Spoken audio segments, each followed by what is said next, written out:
얘기할 필요가 없겠지만 이렇게 일부 대형교회와 그런 지도자들이 벌이는 이런 모습들이 모르겠어요. 자기들 교회는 살 수 있겠지만 한국 교회를 다 죽여버립니다.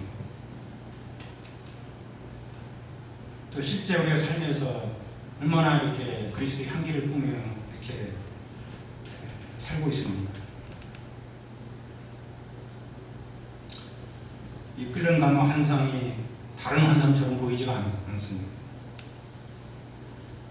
하나님이 이제 구체적으로 예레미야에게 말씀하십니다. 약속의 말씀을 주시고 확신도 주셨으니 이제 어떻게 살아야 합니까? 17절을 보십시오. 그러므로 너는 내 허리를 동이고 일어나라 말씀하십니다. 허리를 동인다는 것은 유대인들의 일할 때의 자세. 이제 누워있지만 말고 신세한탄 그만하고 허리를 들고 허리를 동이고 일어나라는 것입니다. 나가서 긴장의 끈을 풀지 말고 복음 전도자, 말씀 전파자로 살아라는 것입니다. 복음 전도자는 자기 말을 하는 것이 아니라 하나님께서 명하신 말을 가감없이 다 전해야 됩니다. 축복의 말, 위로의 말도 전해야겠지만 또 하나님이 하시는 말씀, 회개의 말씀도 전해야 됩니다. 그들 때문에 두려워 말라고 합니다. 사람을 두려워하지 말고 하나님을 두려워하도록 전도자의 자세를 말씀하고 있습니다. 18절과 19절을 보십시오. 하나님 다시 한번 강하게 더 예레미야를 무장시켜서 보내십니다. 18, 19절을 같이 읽어보겠습니다. 시작.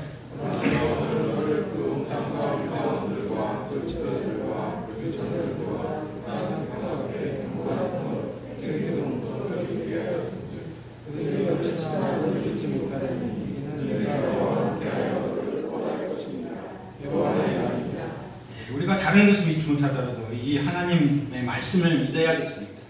예레미야가 상대할 사람들은 그 온 땅 유다 왕들, 지도자들, 대사장들, 백성들입니다.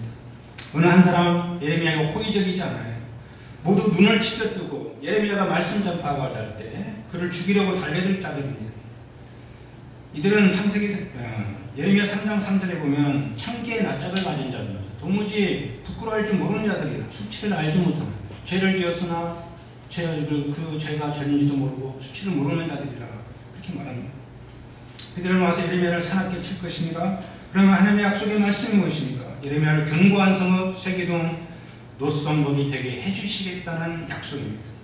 이는 난공불락의 요사요 천하무적의 사람이 되게 해주겠다는 약속의 말씀입니다. 철갑을 두른 로보카, 이 시대의 아이언맨 만들어 주시겠다는 약속의 말씀입니다.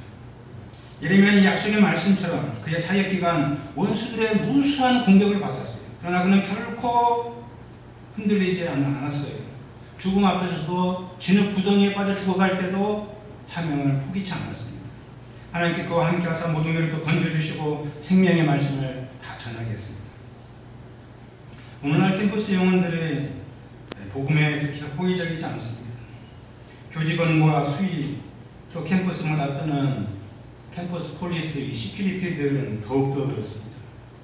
이들이 부릅뜬 눈을 해가면서 주기적으로 순창을 보여주고, 그러나 하나님은 아이 같은 저희들을 견고한 성읍 세기동 노성벽이 되게 하셔서 어려운 시대에 불신의 사람들을 상대하게 하십니다. 그렇다고 우리가 캠퍼스에 올라갈 때 전할 때 이 말씀을 100명 그대로 믿고 무대뽀로 또 전하면 안 됩니다.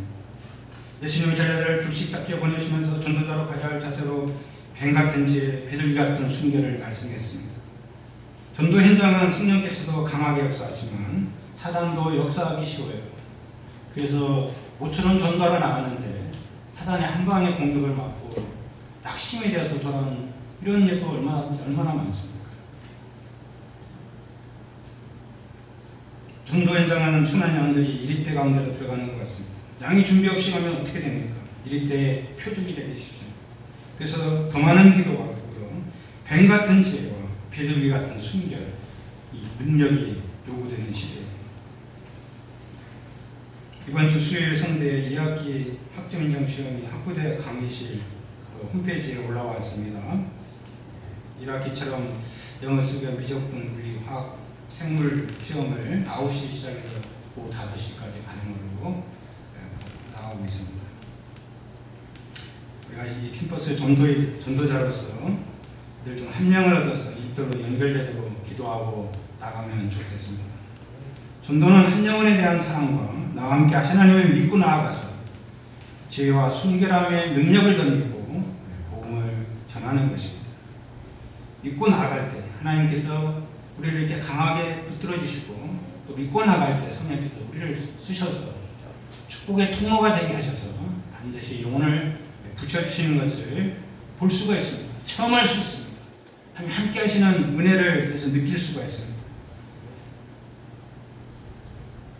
더불어서 전도를 하면서 제가 지난주 들은 생각은, 전도에 오래하면서 드는 생각이 뭡니까? 우리 주위에 있는 영혼을 다시 한번 돌아보게 되는 거예요. 굳이 전도를 하지 않더라도 우리 주위에는 힘써 말씀을 전할 사람들이 교회마다, 목자님마다 한 사람 이상씩 다 있는 걸 봤어요. 이들을 버려두지 마시고 나는 아이라 하며 미루거나 핑계치 마시고 매주 준비된 말씀을 정성스럽게 먹어야만 하겠습니다.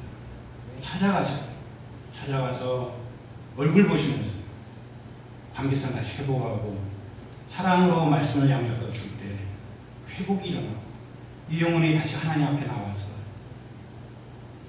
내면의 고통을 또 여러 아픔을 다 씻어내고 귀한 존귀한 자녀로 살아가지 않겠습니까? 여러분, 떠오르는 사람이 있을 겁니다. 이번 주에 그 한 분 성령의 인도함을 받아서 가셔서 그냥 어려우면 그냥 밥이나 한 끼 같이 드세요. 그러면 거기 하나님의 은혜가 있을 것입니다.